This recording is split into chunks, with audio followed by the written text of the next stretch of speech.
अथ सप्तमो अध्यायः। विदुर जी के प्रश्न। श्री शुक उवाच। एवं ब्रुवाणं मैत्रेयं द्वैपायनसुतो बुधः प्रीणयन्यो भारत्या विदुरः प्रत्यभाषत। श्री सुखदेव जी कहते हैं, मैत्रेय जी का यह भाषण सुनकर बुद्धिमान व्यास नंदन विदुर जी ने उन्हें अपनी वाणी से प्रसन्न करते हुए कहा। विदुर जी ने पूछा, ब्राह्मण, भगवान तो शुद्ध बोध स्वरूप निर्विकार और निर्गुण हैं, उनके साथ लीला से भी गुण और क्रिया का संबंध कैसे हो सकता है? बालक में तो कामना और दूसरों के साथ खेलने की इच्छा रहती है, इसी से वह खेलने के लिए प्रयत्न करता है, किंतु भगवान तो स्वतः नित्य तृप्त पूर्ण काम और सर्वदा संग हैं, वे क्रीड़ा के लिए भी क्यों संकल्प करेंगे? भगवान ने अपनी गुणमयी माया से जगत की रचना की है, उसी से वे इसका पालन करते हैं और फिर उसी से संहार भी करेंगे। जिनके ज्ञान का देश काल अथवा अवस्था से अपने आप या किसी दूसरे निमित्त से भी कभी लोप नहीं होता, उनका माया के साथ किस प्रकार संयोग हो सकता है? एकमात्र ये भगवान ही समस्त क्षेत्रों में उनके साक्षी रूप से स्थित हैं, फिर इन्हें दुर्भाग्य या किसी प्रकार के कर्मजनित क्लेश की प्राप्ति कैसे हो सकती है? भगवान, इस अज्ञान संकट में पड़कर मेरा मन बड़ा खिन्न हो रहा है। आप मेरे मन के इस महान मोह को कृपा करके दूर कीजिए। श्री सुखदेव जी कहते हैं, तत्व जिज्ञासु विदुर जी की यह प्रेरणा प्राप्त कर अहंकारहीन श्री मैत्रेय जी ने भगवान का स्मरण करते हुए मुस्कुराते हुए कहा। श्री मैत्रेय जी ने कहा, जो आत्मा सबका स्वामी और सर्वथा मुक्त स्वरूप है, वही दीनता और बंधन को प्राप्त हो, यह बात युक्ति विरुद्ध अवश्य है, किंतु वस्तुतः यही तो भगवान की माया है। जिस प्रकार स्वप्न देखने वाले पुरुष को अपना सिर कटना आदि व्यापार न होने पर भी अज्ञान के कारण सत्यवत भासते हैं, उसी प्रकार इस जीव को बंधन आदि न होते हुए भी अज्ञानवश भास रहे हैं। यदि यह कहा जाए कि फिर ईश्वर में इनकी प्रतीति क्यों नहीं होती, तो इसका उत्तर यह है कि जिस प्रकार जल में होने वाली कंप आदि क्रिया जल में दिखने वाले चंद्रमा के प्रतिबिंब में न होने पर भी भासती है, आकाशस्थ चंद्रमा में नहीं, उसी प्रकार देहाभिमानी जीव में भी देह के मिथ्या धर्मों की प्रतीति होती है, परमात्मा में नहीं। निष्काम भाव से धर्मों का आचरण करने पर भगवत कृपा से प्राप्त हुए भक्ति योग के द्वारा यह प्रतीति धीरे धीरे निवृत्त हो जाती है। जिस समय समस्त इंद्रियां विषयों से हटकर साक्षी परमात्मा श्री हरि में निश्चल भाव से स्थित हो जाती है, उस समय गाढ़ निद्रा में सोए हुए मनुष्य के समान जीव के राग द्वेष सारे क्लेश सर्वथा नष्ट हो जाते हैं। श्री कृष्ण के गुणों का वर्णन एवं श्रवण अशेष दुख राशि को शांत कर देता है। फिर यदि हमारे हृदय में उनके चरण कमल की रज के सेवन का प्रेम जग पड़े, तब तो कहना ही क्या है। विदुर जी ने कहा, भगवान, आपके युक्त युक्त वचनों की तलवार से मेरे संदेह छिन्न भिन्न हो गए हैं। अब मेरा चित्त भगवान की स्वतंत्रता और जीव की परतंत्रता दोनों ही विषयों में खूब प्रवेश कर रहा है।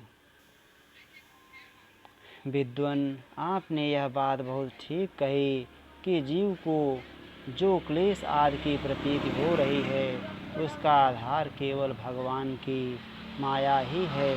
वह क्लेश मिथ्या एवं निर्मूल ही है, क्योंकि इस विश्व का मूल कारण ही माया के अतिरिक्त और कुछ नहीं है। इस संसार में दो ही प्रकार के लोग सुखी हैं, या तो जो अत्यंत मूढ़ अज्ञानग्रस्त हैं या जो बुद्धि आदि से अतीत श्री भगवान को प्राप्त कर चुके हैं, बीच की श्रेणी के संशयापन्न लोग तो दुख ही भोगते रहते हैं। भगवान, आपकी कृपा से मुझे यह निश्चय हो गया कि ये अनात्म पदार्थ वस्तुतः हैं नहीं, केवल प्रतीत ही होते हैं। अब मैं आपके चरणों की सेवा के प्रभाव से उस प्रतीत को भी हटा दूंगा। इन श्री चरणों की सेवा से नित्य सिद्ध भगवान श्री मधुसूदन के चरण कमलों में उत्कट प्रेम और आनंद की वृद्धि होती है, जो आवागमन की यंत्रणा का नाश कर देती है। महात्मा लोग भगवत प्राप्ति के साक्षात मार्ग ही होते हैं। उनके यहाँ सर्वदा देव देव श्री हरि के गुणों का गान होता रहता है। अल्प पुण्य पुरुष को उनकी सेवा का अवसर मिलना अत्यंत कठिन है।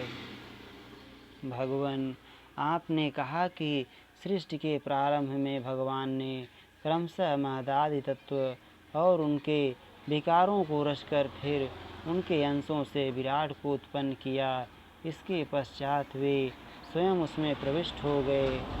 उन विराट के हजारों पैर, जांघें और बाहें हैं। उन्हीं को वेद आदि पुरुष कहते हैं।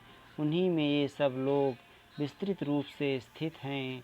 उन्हीं में इंद्रिय विषय और इंद्रियाभिमानी देवताओं के सहित 10 प्रकार के प्राणों का, जो इंद्रिय बल, मनोबल और शारीरिक बल रूप से 3 प्रकार के हैं, आपने वर्णन किया है। और उन्हीं से ब्राह्मण आदि वर्ण भी उत्पन्न हुए हैं। अब आप मुझे उनकी ब्रह्म आदि विभूतियों का वर्णन सुनाइए, जिनसे पुत्र पौत्र नाती और कुटुंबियों के सहित तरह तरह की प्रजा उत्पन्न हुई और उससे यह सारा ब्रह्मांड भर गया। वह विराट ब्रह्मादि प्रजापतियों का भी प्रभु है। उसने किन किन प्रजापतियों को उत्पन्न किया तथा सर्ग, अनुसर्ग और मनवंतरों के अधिपति मनुओं की भी किस क्रम से रचना की। मैत्रेय जी उन मनुओं के वंश और वंशधर राजाओं के चरित्रों का, पृथ्वी के ऊपर और नीचे के लोकों तथा घोर लोक के विस्तार और स्थिति का भी वर्णन कीजिए तथा यह भी बताइए कि तिर्यक, मनुष्य, देवता, सरीसृप, सर्प आदि रेंगने वाले जंतु और पक्षी तथा जरायुज, स्वेदज, अंडज और उद्भिज, ये 4 प्रकार के प्राणी किस प्रकार उत्पन्न हुए। श्री हरि ने सृष्टि करते समय जगत की उत्पत्ति, स्थिति और संहार के लिए अपने गुणावतार ब्रह्मा, विष्णु और महादेव रूप से जो कल्याणकारी लीलाएं की, उनका भी वर्णन कीजिए।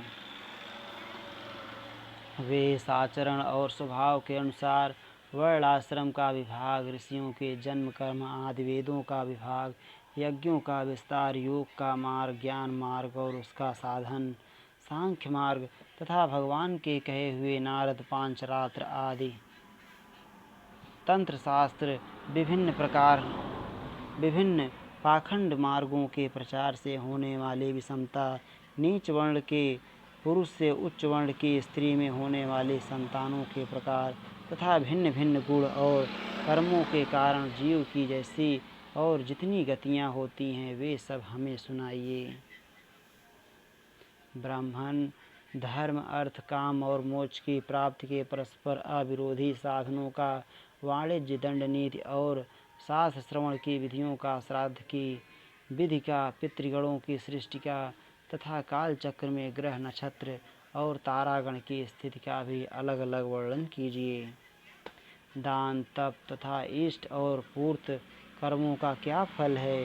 प्रवास और आपत्ति के समय मनुष्य का क्या धर्म होता है। निष्पाप मैत्रेय जी, धर्म के मूल कारण श्री जनार्दन भगवान किस आचरण से संतुष्ट होते हैं और किन पर अनुग्रह करते हैं, यह वर्णन कीजिए। द्विजवर, दीनवत्सल गुरुजन अपने अनुगत शिष्यों और पुत्रों को बिना पूछे भी उनके हित की बात बतला दिया करते हैं।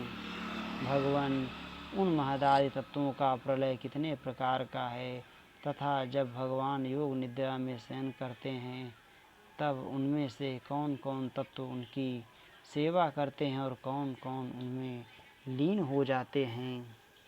जीव का तत्व, परमेश्वर का स्वरूप, उपनिषद प्रतिपादित ज्ञान तथा गुरु और शिष्य का पारस्परिक प्रयोजन क्या है।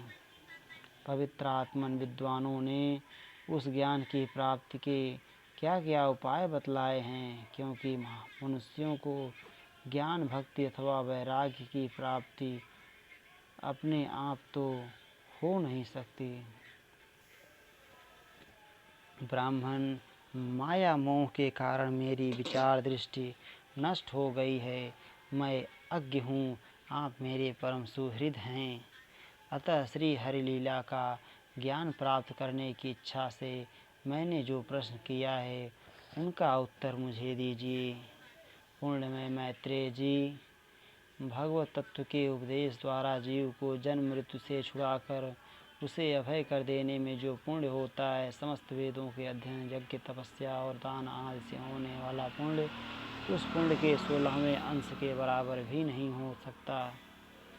श्री सुखदेव जी कहते हैं, राजन, जब कुरुश्रेष्ठ विदुर जी ने मुनिवर मैत्रेय जी से इस प्रकार पुराण विषयक प्रश्न किए, तब भगवत चर्चा के लिए प्रेरित किए जाने के कारण वे बड़े प्रसन्न हुए और मुस्कुराकर उनसे कहने लगे।